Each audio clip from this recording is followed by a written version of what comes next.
massive welcome to Elaine.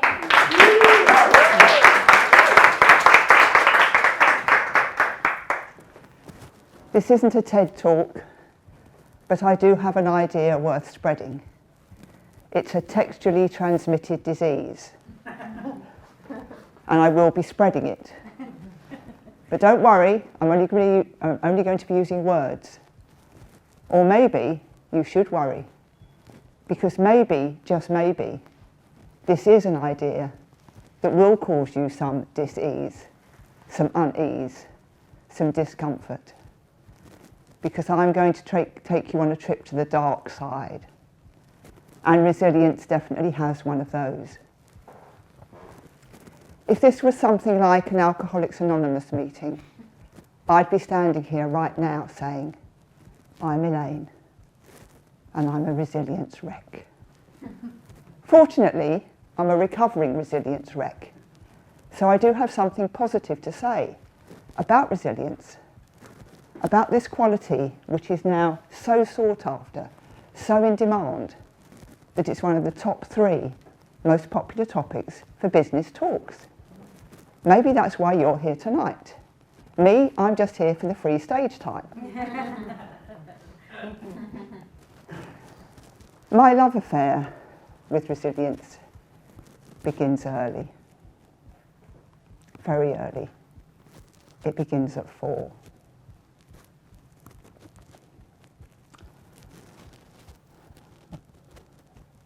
And it's not easy for me to talk about this because I'm standing in the school gym and I'm looking up at this new, young, hideously enthusiastic teacher who's decided to teach us dance. Gather round, girls. It's a posh, private school. Gather round, girls.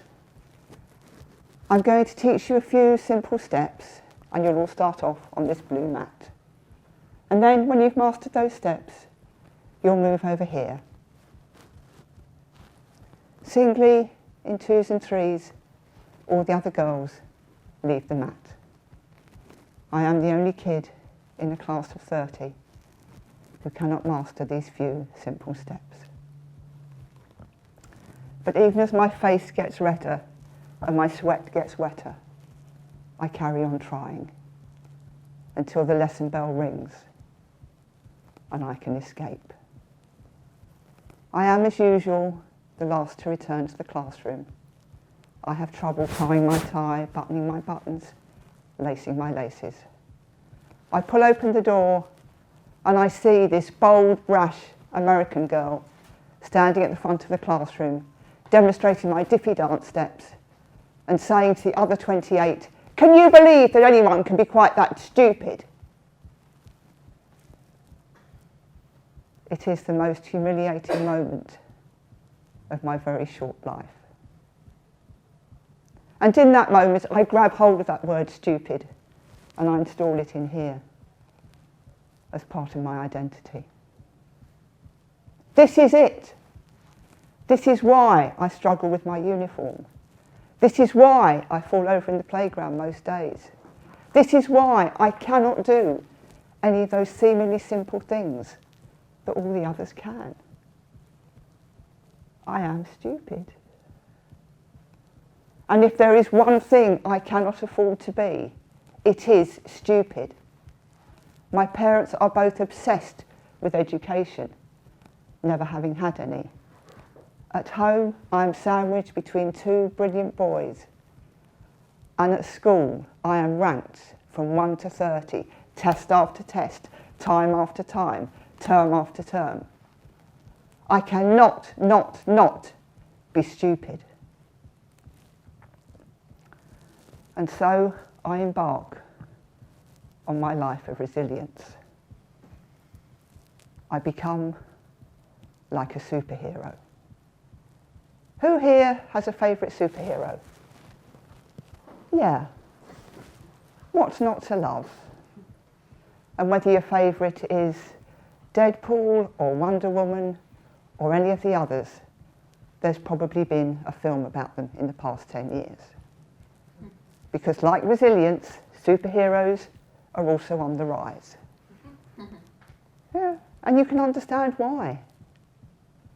Because whatever earth-ending event they're facing, they're going to pull some death-defying stunt out of the bag and save themselves, the planet, and us. And they do it time after time. They are role models of resilience. And having made that connection between resilience and superheroes, I wonder if anyone else has ever done the same. And guess what? They have. And the they in question are two psychologists. And they write about it in the Harvard Business Review.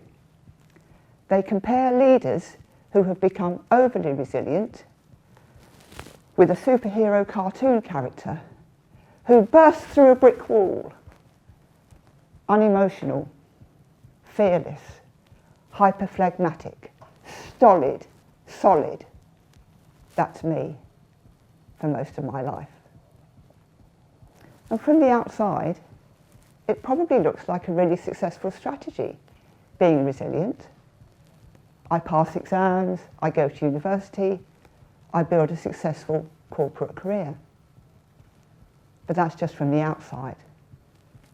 On the inside, I'm paying a price, a heavy price, because every morning I wake up with the same thought. What have I got to get through today? What have I got to get through today?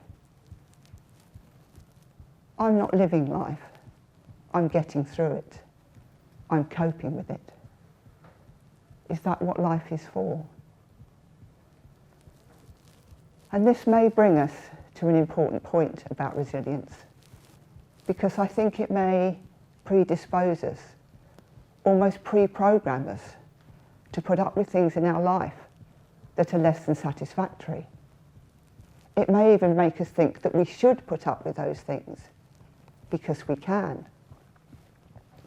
A survey last year showed that an astonishing 88% of us do not enjoy our job.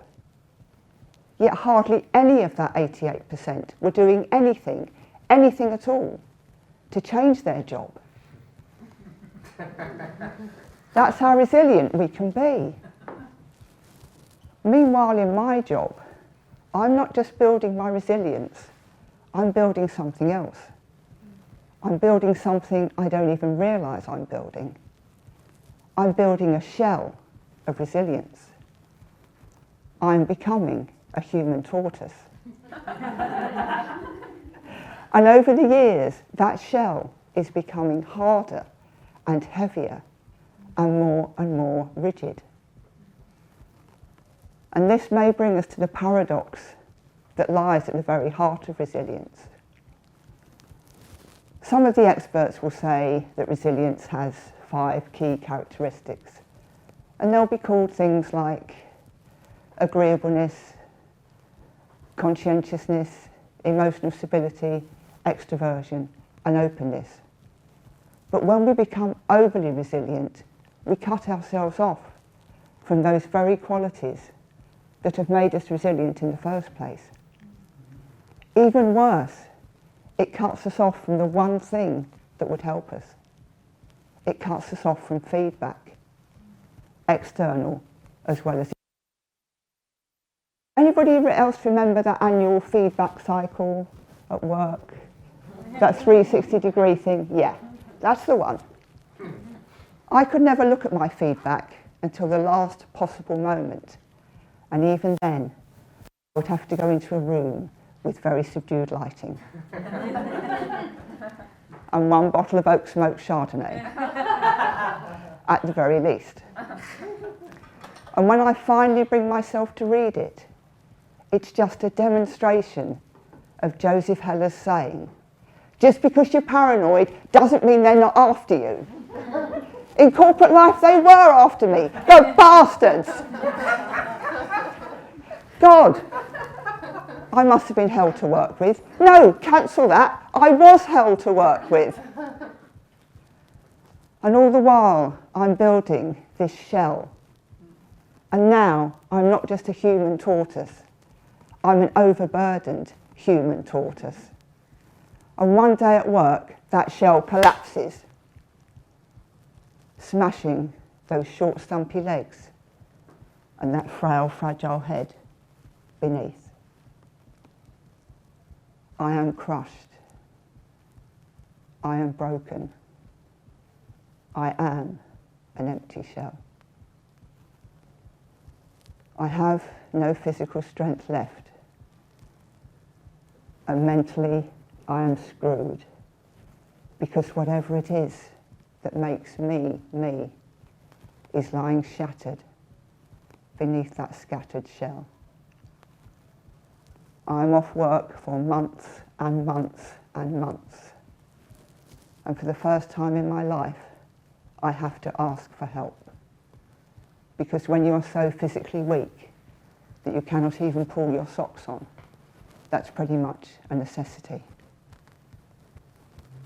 And as for my mental faculties, they are so disturbed that I cannot even read. And reading has always been my chief delight. One Thursday afternoon, I turn on the television, frustrated at my inability to read. I want to watch a children's programme, Captain Scarlet. I cannot follow the plot. Stories have always been the means by which I make sense of the world, and a life without them seems worthless.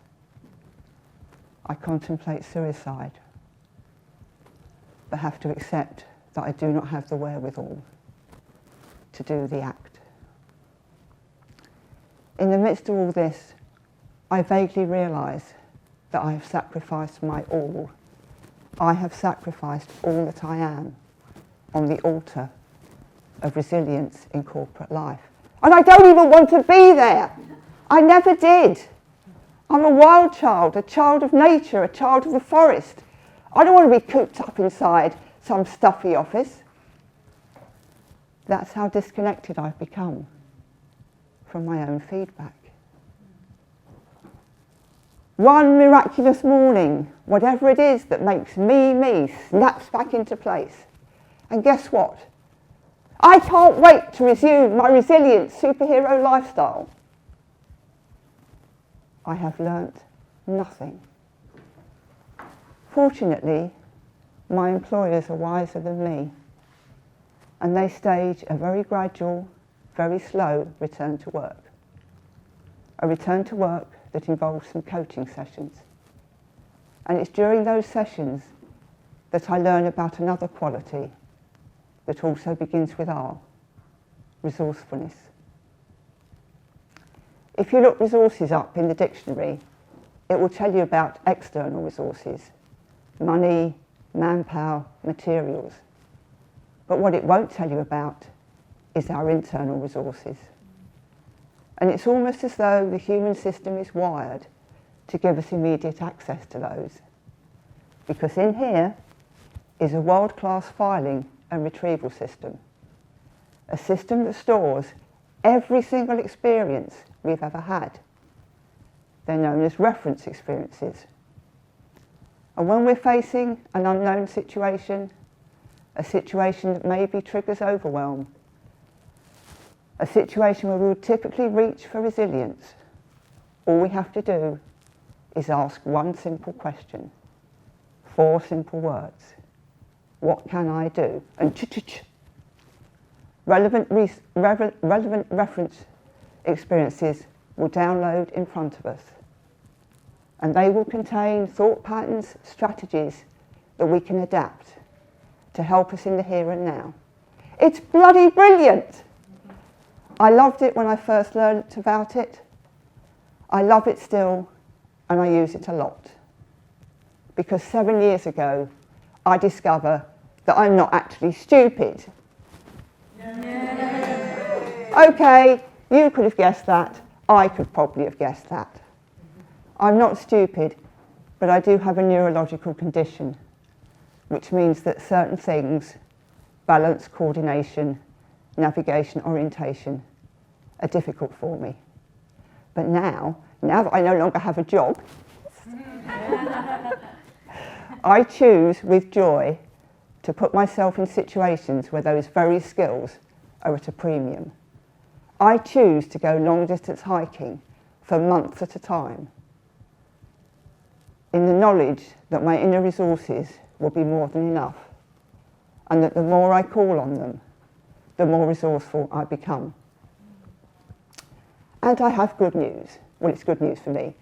In 3 weeks' time, I have a book coming out in which I talk about my hiking and my resourcefulness.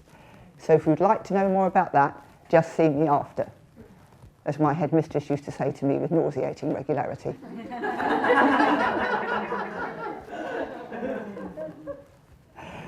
And if I have one takeaway for you tonight, it is this. There's nothing wrong with resilience as long as you don't overdo it the way I did. But I think resourcefulness may be a better, kinder, more self-compassionate option. You are all way more resourceful than you already know.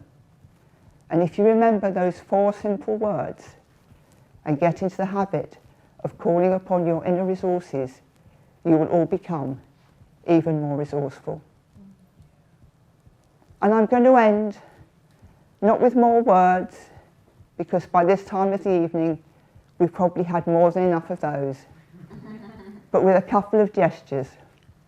A couple of gestures that sum up my idea that may, just may, cause you some dis-ease. How about we have more of, what could I do? And less of,